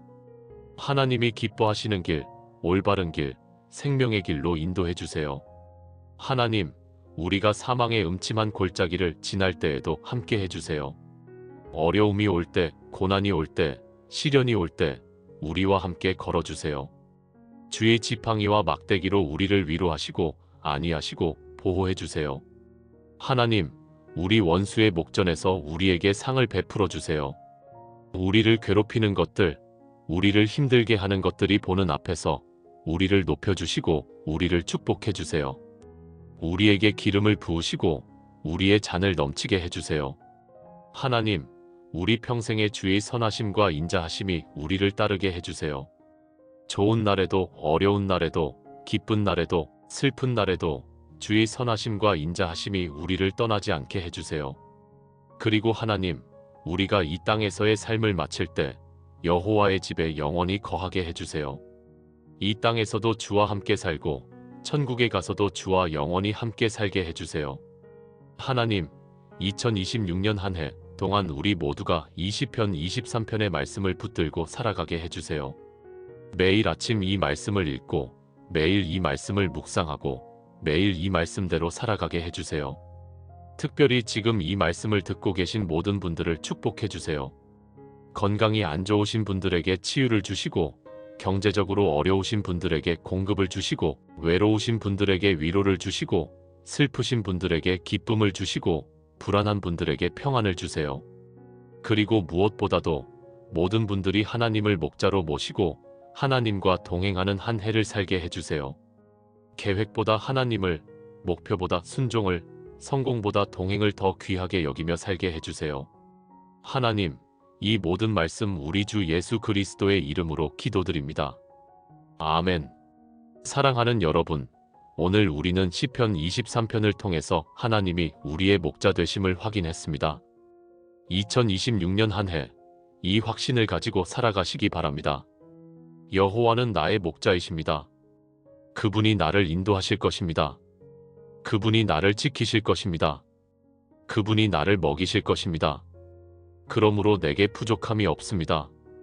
계획이 무너져도 목표를 이루지 못해도 실패를 경험해도 여호와는 나의 목자이시기에 부족함이 없습니다.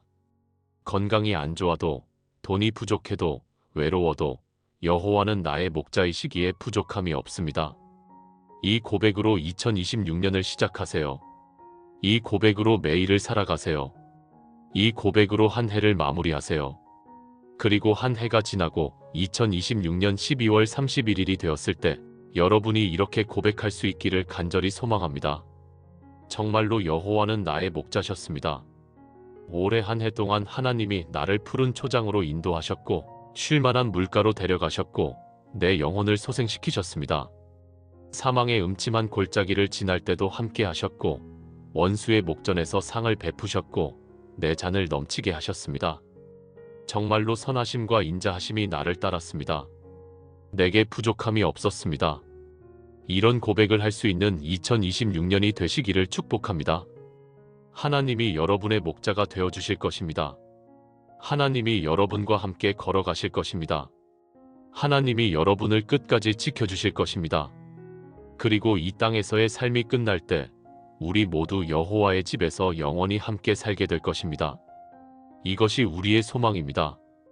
이것이 우리의 확신입니다. 이것이 우리가 오늘 붙드는 약속입니다. 2026년 한 해 시편 23편과 함께 하시기 바랍니다.